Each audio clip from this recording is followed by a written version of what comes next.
O'zimga juda yoqdi. Avvalambor 8-mart bilan ayollarimizni, opalarimizni, singillarimizni, onaxonlarimizni tabriklayman. Okalar, mana shunaqa zanjirlardan olib qo'yinglar. Bitta o'q bilan 3 ta quyonni uraman desani 8-mart munosabati bilan, Ramazon munosabati bilan ham ayolingizni bir xursand qilasiz.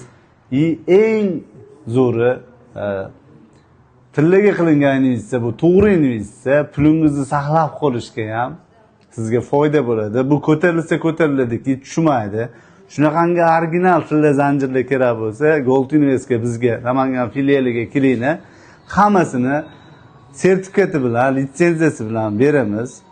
Hammasi import original tovarlar. Salomat bo'linglar, bizni kuzatishda davom etinglar.